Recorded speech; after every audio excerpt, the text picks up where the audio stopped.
Саламатсыңарбы балдар? Бүгүнкү тарбиялык сабагыбызды баштайбыз. Сабактын темасы Алкул Осмонов кыргыз поэзиясынын чолпону. Бүгүнкү сабактын жүрүшүндө Алкул Осмоновдун өмүр жолу, чыгармачылыгынын бөтөнчөлүгү тууралуу маалымат аласыңар. Ырларынын идеялык мазмунун, философиялык ой жүгүртүүлөрүн, кыргыз поэзиясындагы ордун билесиңер. Чыгармачылыгын окуп үйрөнүү менен бирге сөз касиетин баалай билүүгө, эмгекчил жана мекенчил болууга тарбияланасыңар. Сабактын башында силерге жагымдуу маанай тартуулайм.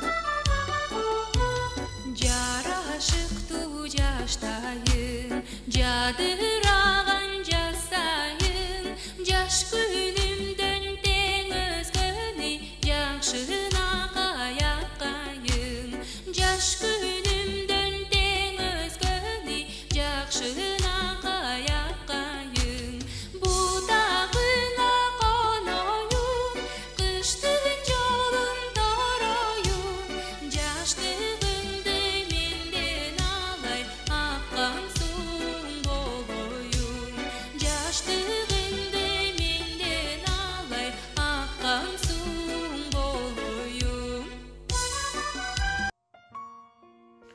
Койчу досум мени акын дебечи, мени акындын урпагына теңечи, кыргызыңда кандай сонун акын бар, десең келет Алыкулдун элеси, жатса дагы жер астында денеси, жанда турат ыр канаттуу элеси.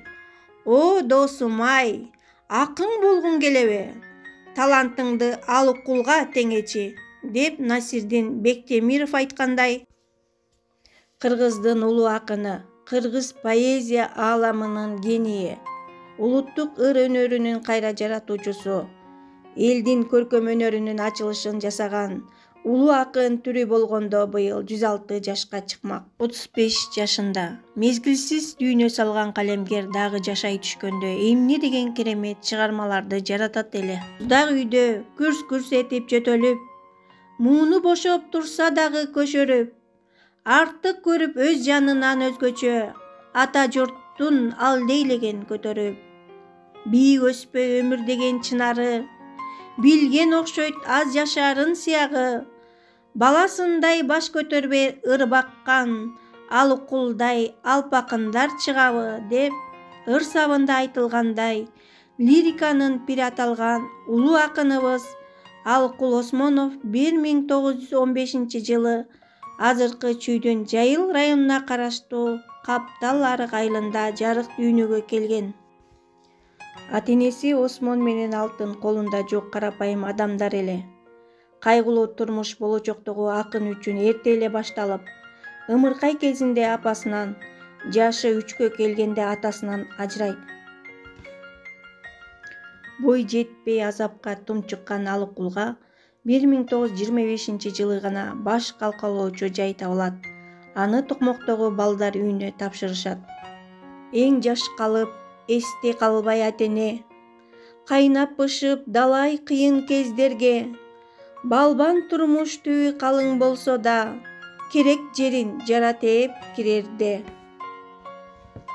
Алкул Осмонов үчүн балдар үйү жылуулук жана мээрим тартуулаган экинчи үйгө айланат. Бул жер аны жатканга жер, ысык тамак гана эмес, татыктуу билим менен да камсыз кылат. Чала болсо да орус тилин үйрөнгөн зирек бала окуу жайдын белдүү окуучуларынын катарында эле. Мурда билбеген дүйнөлүк жазуучулардын китептери менен таанышып, руханий дүйнөсүн, акындык талантын өнүктүрөт. Алгачкы ыры да дал ушул жердеги окуучулардын дубал кесиптине чыгат.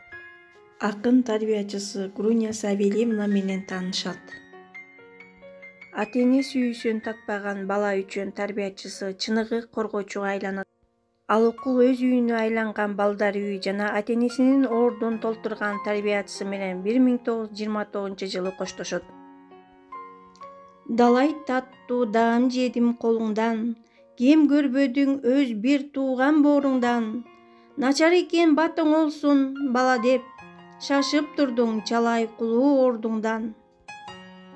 1930 Сабаттуу бол газетасына Кызыл жүк аттуу ыры чыгып тушоосу кесилген.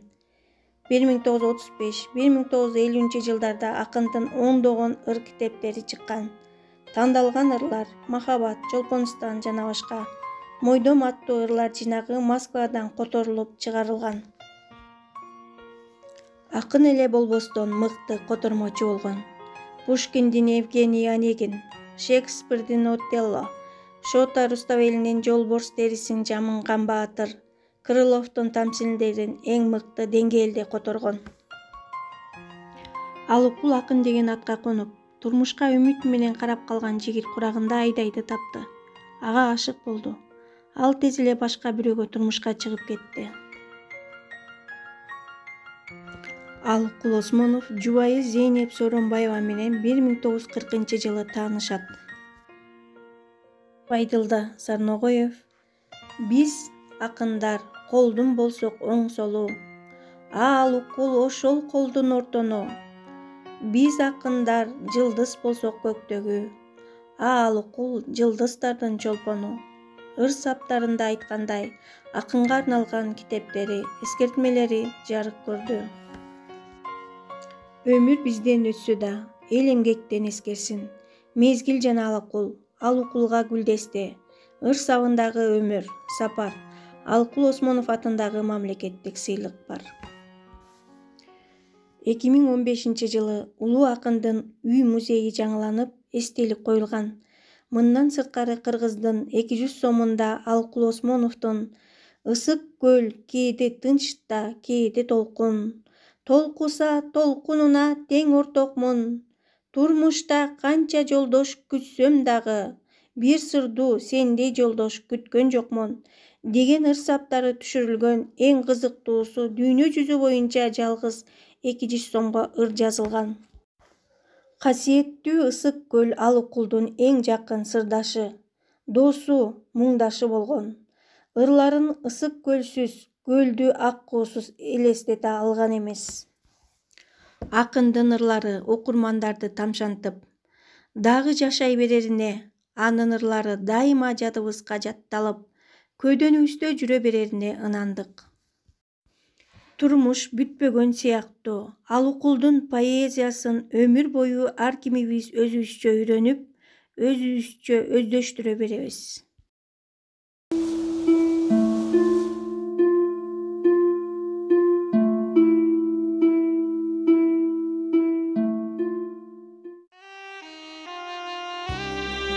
Рас, өмүр кандай кыска, кандай аз. Тагдыр ошол өлчө менен көп кылбас. Бирок чиркин аздыгына мейли эле анын октой тездигине кататпаш. Кечээ гана тыйгырда жок эле кайдан чыкты боз ат минген 30 жаш.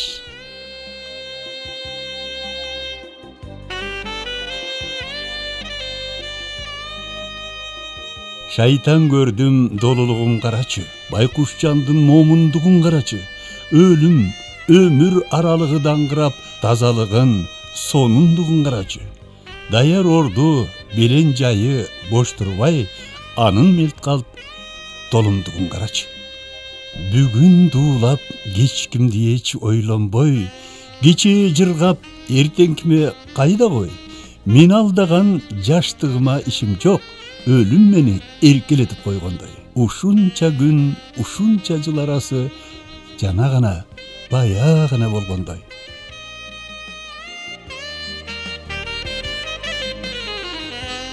Токточу өмүр, токтой тур. Көзүң шуңкур, өңүң кансыз сары сур. Тил албассың, жоголо бер, кете бер. Сенден күчтүү, сенден өжөр бул учур. 15 жолу улам кайра туулуп, 15 жолу жашарбасам карап тур. Ырас, өмүр кандай кыска, кандай аз. Тагдыр ошол өлчө менен көп кылбас. Бирок чиркин аздыгына мейли эле, анын октой тездигине кататпаш. Кечээ гана тиги кырда жок эле, кайдан чыкты боз ат минген 30 жаш.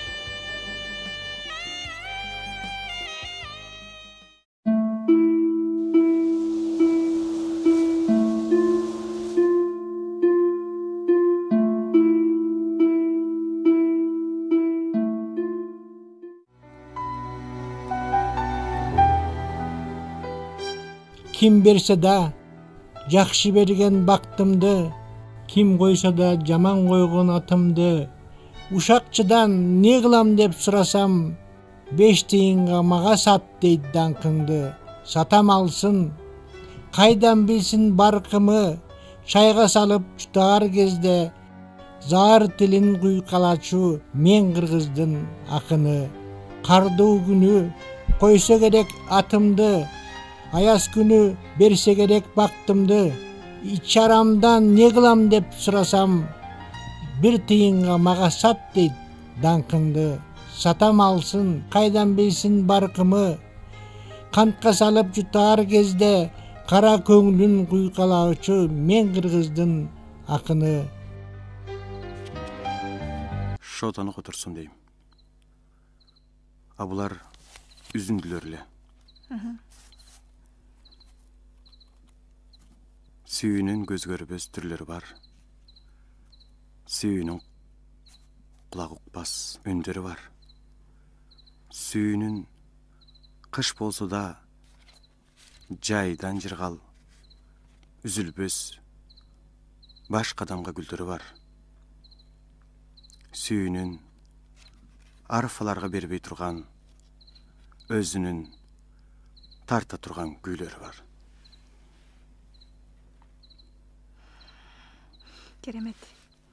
Керемет саптар екен. Қош, жақшы ырлар қол жеткі сұлу жайда. Дағы іштеш керек. Білесің бе? Жолборыс терсін киген батырды отырып жатып, бір сыйқыр дүйнеге кезіктім. Жанға жағымды, жүрекке жылу тиген саптарды оқып, құршаған табиғаттың жытын жыттап, сүйіні сездім. Өткенде газетадан бір ырыңды оқып қалдым. Жақсы болып тұр. Рахмат. Азамат, шынтеп, шығармалар жарата бер, ырларды жаза бер. Баса, шотаны қотарып отасың?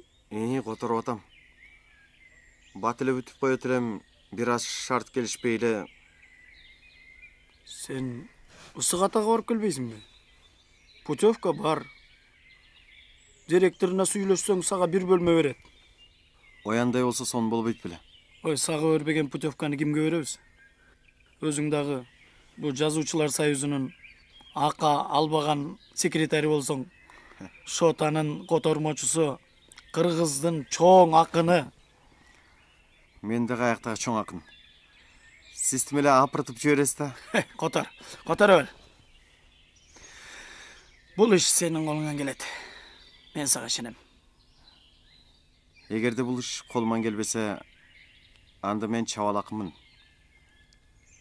Чоң ойдым, жеттім дегендей, еміштеп, зор іш қылбасам, анда алықұлатым қайсы? Менің тағдырымды мұрдалы ата-енем шешіп қойып тұр. Ата-енемді қия албайым. Біз түбөлік бола албайбыз. Біз жөнөкөй жакшы адамдар менен көп эле жол кездешебиз.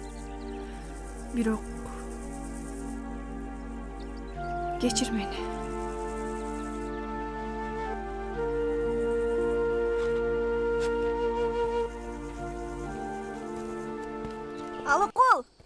Алыкул, саламатсызбы?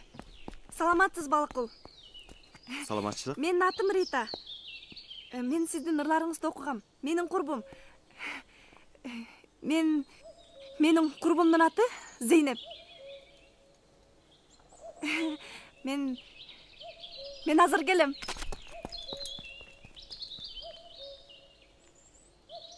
Мен сизди тааныйм. Мени кайдан тааныйсыз? Эмне Алыкулду ыр жазып эле жүрө берет дейсизби? Тиги Москвада өткөн кыргыз адабияты менен искусствосунун 1-декадасында сиздин жаныңызга батынып бара албадым.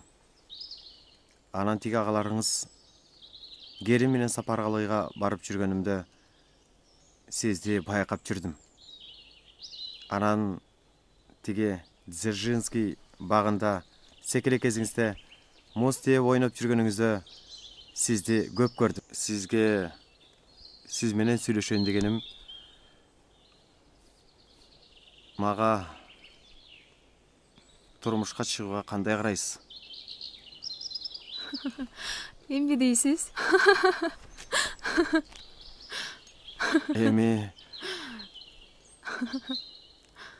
Эми окууларыңызга бат-бат келип турам.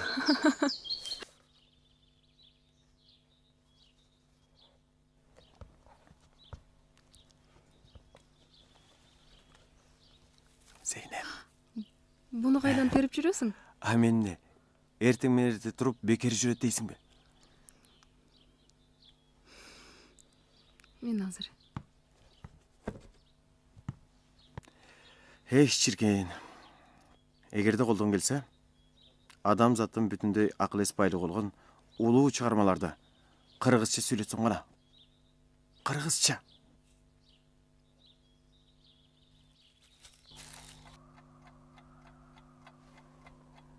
Алыкул, балабызга 15 күн болду. Атын ким коебуз? Атын? Атын.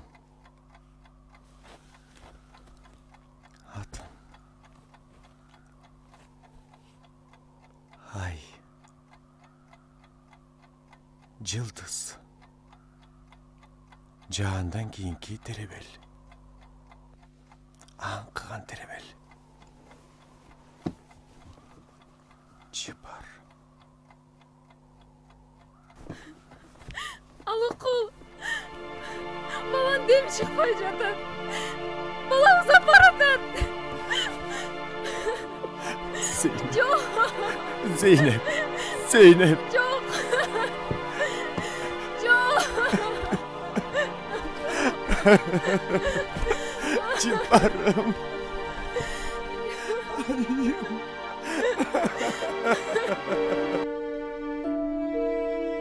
Isık göl. Sen rızkım, sen jirgalım. Irıma özün boldun dem kılganım. Özünçü urmattуу bir salt eken go. Gürpüldüp, göbük çaçıp turgan bağım. Isık göl. Özün barda, men da barmın. Sen jarım, керегемне башка жардын.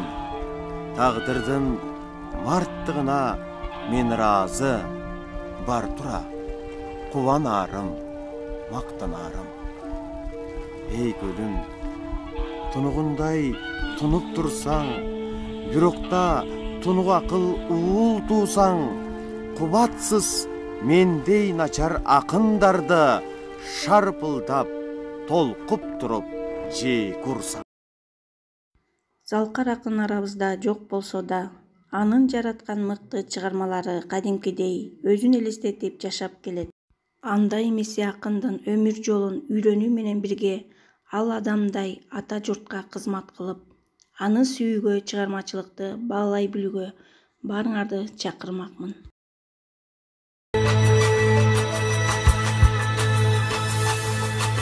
Жылуу кийин, жолуң кыйын үшүрсүн. Кышта катуу, борулуп кар урулуп. Сууңду өз мойнум алайын.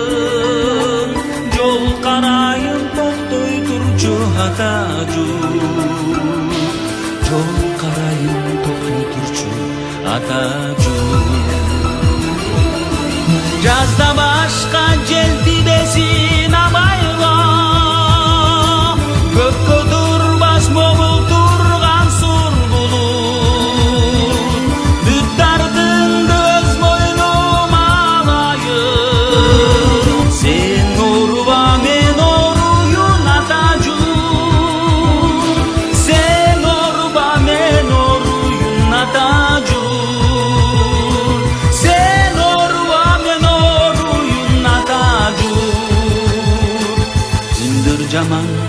мысық салып кетпесин.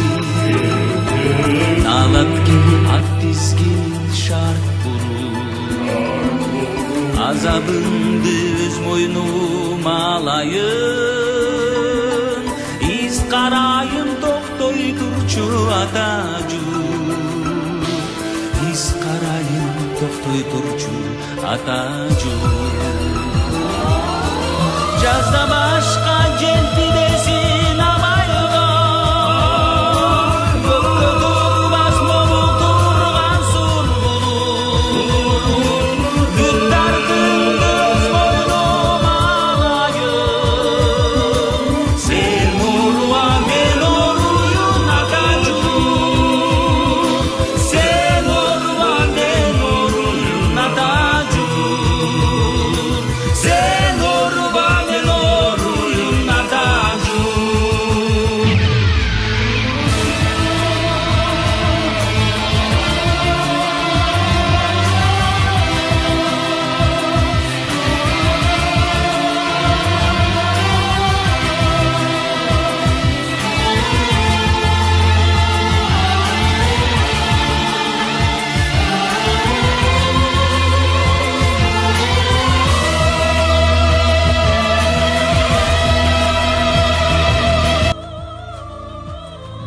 Үйгө тапшырма. Менин сүйүктүү акыным Алыкул Осмонов деген темада эссе жазып келгиле.